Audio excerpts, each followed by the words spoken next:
Well, good morning and welcome to this momentous day, a day that we have been anticipating since 2009. And for the last 35 months, we have seen construction going on out here and culminating today. I'd like to start, however, by recognizing the fact that I think unknown to city history, we have had since 2009 a variety of council members who have served. Every single one and every single vote has voted yes for taking the next step on the water treatment plant today. That doesn't often happen. But I would like to tell you who those people are that are here, most of them in City of Ames shirts that have been serving on the council off and on since 2009. So just raise your hand. We can't gather you all together again. But in alphabetical order, they are Gloria Betcher, Tim Garton, Peter Erasm, Chris Nelson, Brian Beatty Hansen, Amber Carreri, Jeremy Davis. Ryan Dahl is not able to be here. Matthew Goodman. Jamie Larson is not able to be here. We miss Riyad Mahaney, who passed away recently, and his family sends their greetings today. Jim Popkin is not able to be here. Dan Rice, Victoria Shapinski, and the W's, Tom Waka.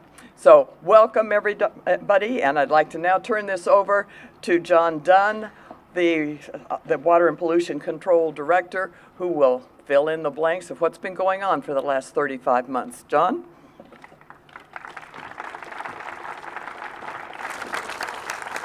Thank you, Mayor Campbell. I'd like to start by asking everybody who's played a role in this project to raise your hand. Big role, little role, any role, raise your hand. All of you folks with your hands up in the air, look at what you did. This project formally kicked off actually in 2007, and it was originally envisioned as a modernization and an expansion of what we used to call the existing plant. Now today it's the old water plant. The one sentence description we use to describe that project is, what is it going to take for this facility to be able to serve the next generation of the Ames community? And as we got into the evaluation of that facility, which has served the Ames community faithfully and dependably for 9 decades, it became clear that she was just getting tired, and it was at the point where the most economical decision for the community long-term was to start fresh. And on July 14th of 2009, the Ames City Council endorsed a plan to construct a new 15 million gallon a day lime softening water treatment plant at a new location. And that set us off on our way. And Ann is right. In my recollection, I was in front of the City Council a lot of times on this project, wasn't I? Awarding professional services agreements, construction contracts, land acquisition, financing agreements. We were in front of the council a lot. And in my memory, every single vote was unanimous. There was not a single nay vote on this project over its 10-year history. But I'm going to tell you what the council did that has really made us the envy of our peers around the state. And that's once the decision was made that we were going to move forward with guidance from the city manager's office and support from the city council, we started adjusting the rates a little bit at a time every year, to the point where by the time we broke ground on this facility in October of 2014, the rates needed to pay for the mortgage payment for this facility were already in place. That's a level of support that many communities around the state would love to have. And so to the city manager, staff, and the city council, thank you. You have my appreciation for that.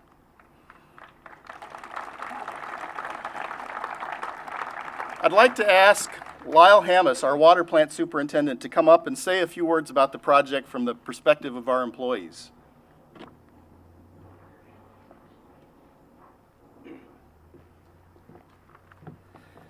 Thanks, John. Good morning, everyone.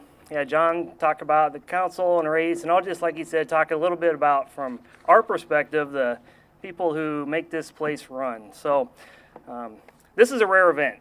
The last time somebody from Ames has had an opportunity to stand up here for this particular occasion was a long time ago.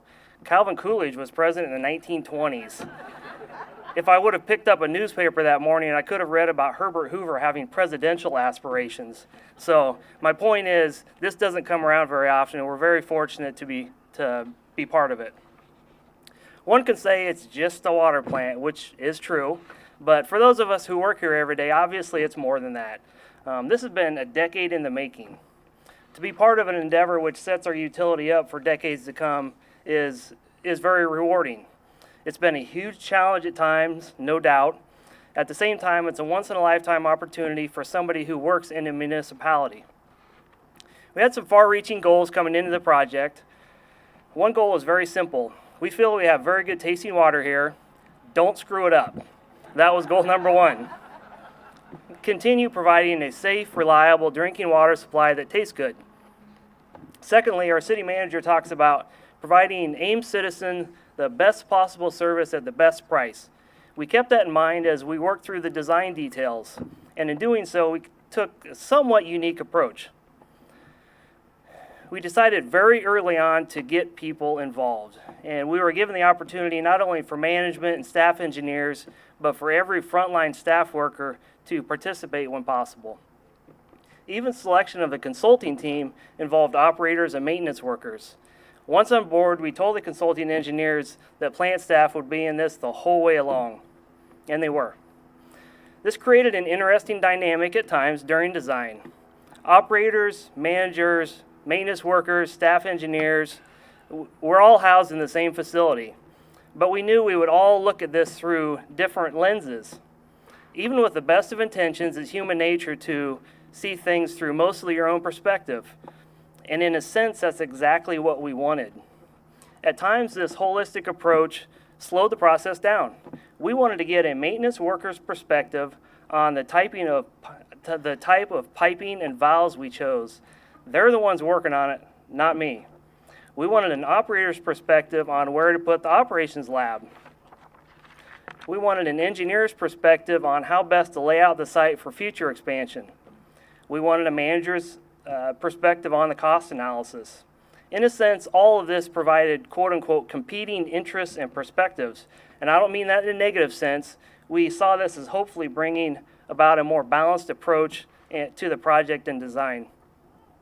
I'm guessing we probably frustrated the consulting engineers at times. Heck, we frustrated ourselves, but it's been worth it. Almost every person in the admin and water plant division can look at one thing in this plant and say, hey, I influenced the decision on that coming to fruition. Or they can think of potential issues that we avoided because of their input. For a facility that could be around for another 100 years, it's worth some extra time and debate to get things right. At this time, I'd like to acknowledge the employees in our water plant division who were involved. If you could just raise your hand as I say your name. Assistant Superintendent Dave Gammon. In maintenance, we have Kevin Deal and Mike Dodds. Operators, Mike Buns, Mark Empson, Trevor Kleppe, Gary Eshelman, Scott Harder. The student operators, we have Spencer Peck, Chris Nenig, who worked overnight last night, so he's probably sleeping somewhere, and Trey Call Long. They all make my job a lot easier than it could be. You know, we're celebrating the finish of something, which is the construction of this project, but in a sense, all of our work is kind of just beginning. Now we need to make this place run and come into some sort of a routine. Easier said than done, but we're definitely getting there. So on a personal note, this project made my transition from staff engineer to plant superintendent feel like a natural fit. There has been some long days over this project, especially lately. It's not something I would want to turn right around and do all over again. I'm good for a while, quite a while actually, but I'll be forever appreciative to be a part of this, and I hope we've all served the city well. I think we have. Thanks.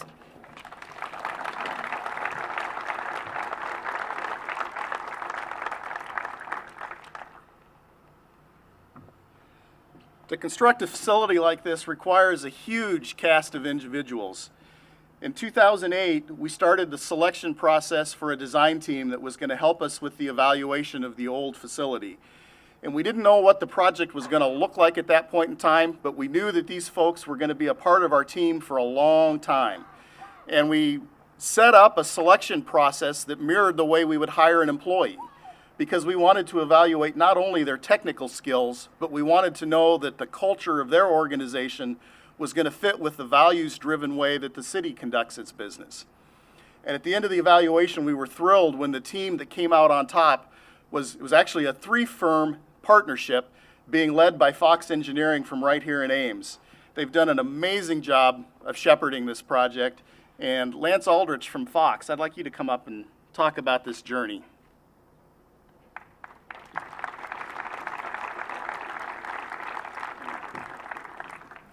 Thanks, John. I'm Lance Aldrich with Fox Engineering. My talk is going to be a little shorter.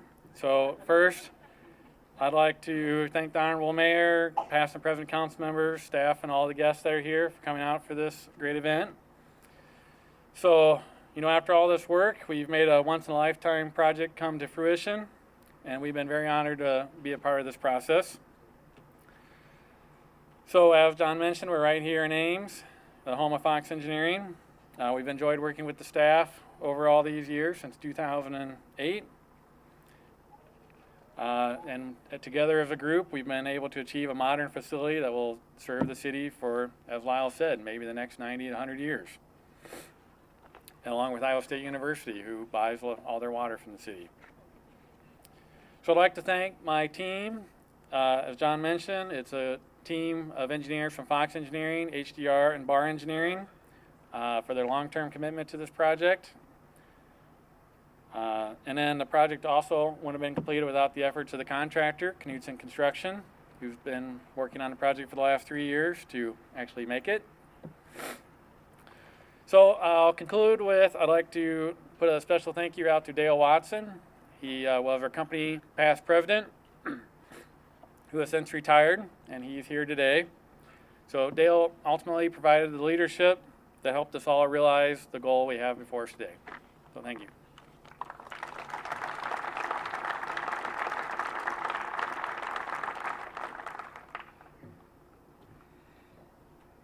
Having that multi-firm team was kind of a new experience for us, but we were really excited about the opportunity to do that because we'd had really positive experiences with all 3 of the firms individually coming into it, and we felt that having that blended team was really going to broaden the perspective that we had and the number of ideas that got brought to the table.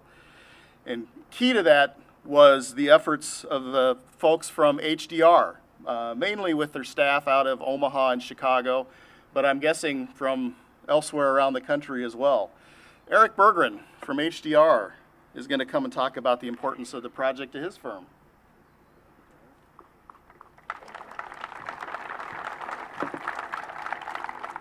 Well, good morning. My name is Eric Berggren, and I work for HDR in Omaha, Nebraska. And I want to start off by thanking the citizens of Ames and the staff from the Water and Pollution Control for hiring us and allowing us to be part of this legacy and once-in-a-generation type project. It was September in 2008. It was Labor Day week, and a team of folks from HDR, Fox, and Bar descended upon the old water treatment plant to start the evaluation. It's that point that this journey began to what you see today. We had many planning meetings, site visits, public meetings, design and construction, which results in a facility that you can be proud of. HDR is proud to be part of this team of dedicated professionals, and we look forward to many future endeavors with this group as well. There are lots of features that you're going to see today in this facility as you go on your tours. Things like sustainable ventilation and HVAC design that uses less energy. The type of glass that is used will cut down on energy use. The stainless steel solids contact units, the gravity filters, the chemical feed pumps that meter precisely the amount of chemical that's needed but not a bit more.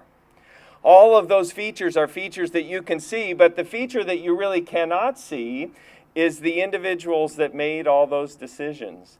This project is a lot about what was built and what is constructed, but is mostly about the people that were involved. As Lyle alluded to in his opening remarks, we worked closely together with design professionals from the consulting firms, from administrative, maintenance, operation, business staff, to make sure that multiple opinions and multiple perspectives were included in the ultimate design of this facility. And that results in the best product at the best price. And so we are very proud to be a part of this, and you, the citizens of Ames, should be thrilled that your community embraces this type of leadership and the project delivery model, because it really gets the best results for you.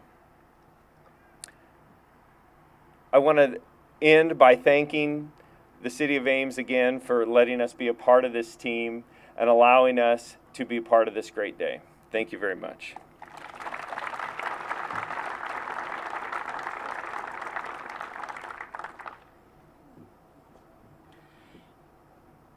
And I can't let the opportunity pass away without acknowledging the tremendous contribution to this project from Paul Kading and his team at Barr Engineering. For those who don't know Paul, he's got a long history of working for the department, dating back to another exceptional piece of infrastructure, the Ames Water Pollution Control Facility. About 15 years ago, Paul helped us drag the old water treatment plant into the 21st century with the construction of our first true supervisory control and data acquisition system. And on this project, Paul and his team were responsible for the electric design, the controls, and the security systems in the facility. Paul, can you raise your hand just so folks know where you are? There he is back there. Thank you, Paul.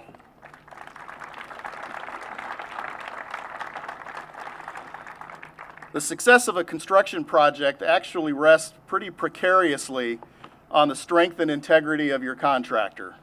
And I can tell you that we had one of the very best working for us. Knutson Construction Services came to us with a tremendous track record of successful government and institutional projects. And I'm pleased to have Chris Terry from Knutson here with us this morning. Chris, can you share some thoughts?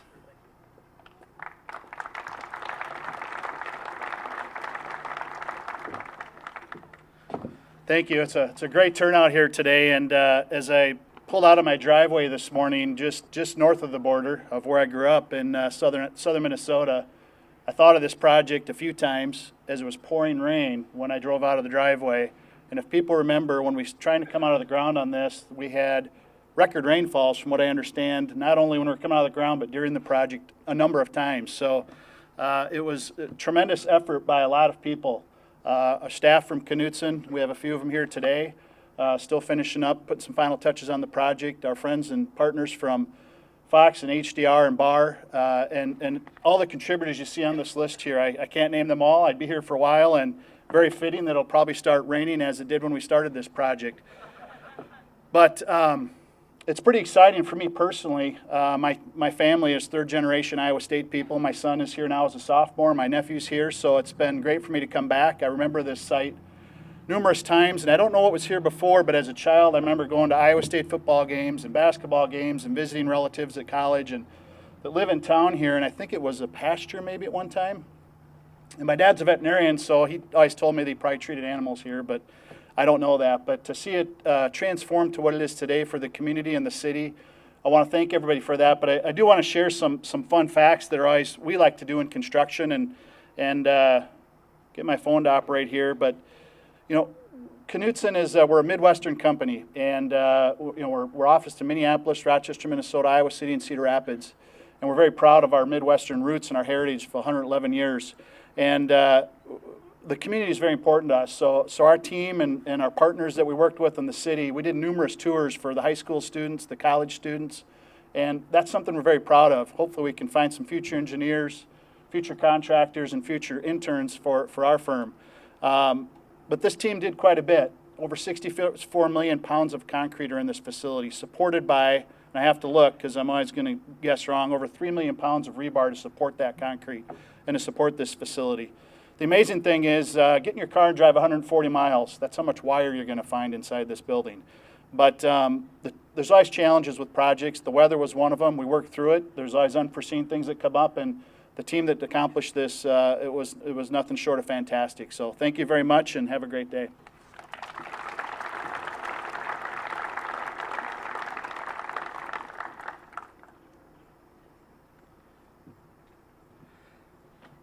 Thank you, Chris. And I'm sure if you ask any of our staff here today, they're going to tell you that the experience we had with your team was head and shoulders above any other contractor that we've ever worked with. So thank you. There is another partner that we've got that shares in our mission to protect public health, and that's the Iowa Department of Natural Resources. And while they have a formal role as a regulator, our day-to-day interactions with them are much more of a collaborative partnership.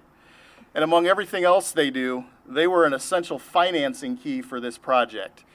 Through the terms of the state revolving fund loan that we received, I can guarantee you that the water rates that you pay in Ames today are lower than what they would have been had we not had that financing option available to us. And when was the last time you heard of a government agency saving you money? But I can promise you those folks did that for you on this project. John Tack with the Iowa DNR is here. John, could you come up and share some thoughts from your unique vantage point?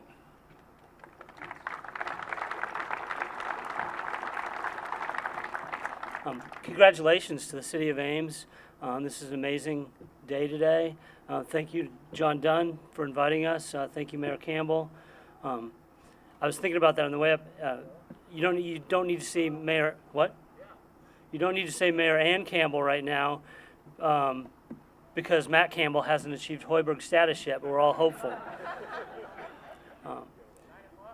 The department is really proud to have been a partner in this, to provide funding through our state revolving loan fund. That's a partnership between the DNR and Iowa Finance Authority. It also we work collaboratively with the Department of Agriculture and also with our state historic preservation group to assist communities big and small throughout the state. We've been able to provide over $3 billion in financing for clean water and safe drinking water facilities, and we're very, very proud of that effort. We often are viewed, as John said, as a regulatory agency, but we also provide assistance and technical assistance. One thing that Director Gipp really likes to emphasize is that's our primary role, is providing assistance to people for compliance, for technical assistance, and we don't get viewed that way as much as we'd like to. We certainly do with SRF because cash comes with it, and that makes it a little bit more popular. The last time I was at a ribbon cutting like this was for Dubuque's Bees Branch, and that was an amazing project in which they took a storm sewer that had been in place for about 100 years in an area where they had really significant flood damage, flood risk, causing millions of dollars of damage, and they daylighted it. And they made this beautiful urban park, urban stream. They dealt with flood mitigation issues, with stormwater issues, water quality issues. It's going to raise the property values in that area and to provide this beautiful park-like setting for the residents of Dubuque. And as I sat there that day, I had this huge hope that the people that live around that, the kids that grow up there, as they move to other places, as they move out into the world, that they're going to have this new minimum expectation, this new thing they demand of their community leaders, which is that this is how an urban stream looks, this is how flood mitigation is done, this is how you deal with these issues, and hoping that that will change in the future, that will change what cities do because there's the new minimum, the new demand. And as I was preparing for today and coming up here today, I realized that this is so much better than a hope of change.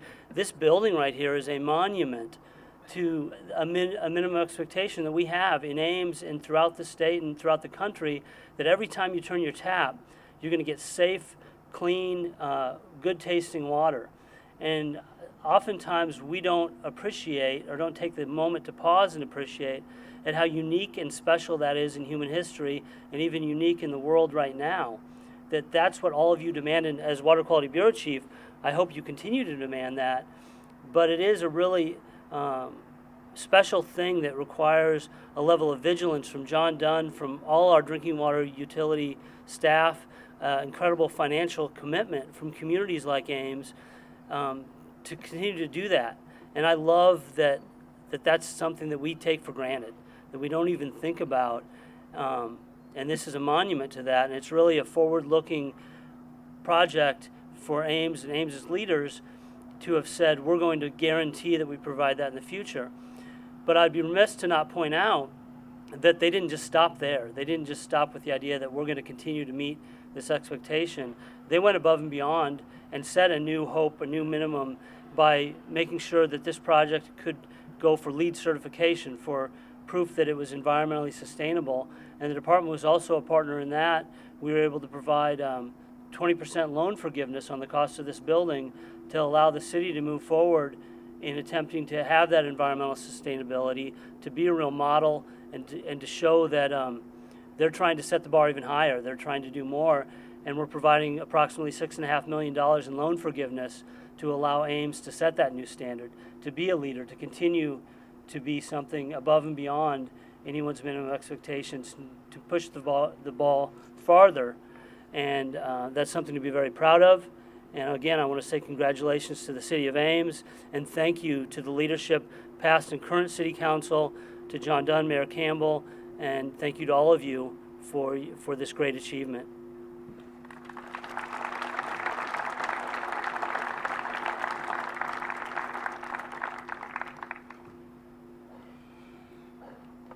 Before I invite the mayor and our assembled former and current council members to come cut the ribbon, there's one more group of personal acknowledgments that I'd like to make. Undertaking a facility like this is not something that any one person can do on their own, and I'm reluctant to start calling out names because there's no good place to draw the line. But there are 3 folks that I want to identify who were here at the start of this project and are here to help us carry it across the finish line. Christina Murphy, raise your hand. Where'd she go? There she is. Christina's our assistant director, and she's my everyday go-to person. Lyle Hammis, where did Lyle go? Lyle's back there again. As the water plant superintendent, Lyle is the one who gets to take the keys and drive this beauty off the lot. And above all others, I want to thank Chris Evans. Where is Chris? There she is back there. Chris is an environmental engineer in our department, and she was our project manager on this all the way through, managing not just the construction of this facility, but several other contracts, more paperwork than she ever wants to do again in the rest of her life. But thank you, all 3 of you, for your contributions to this project.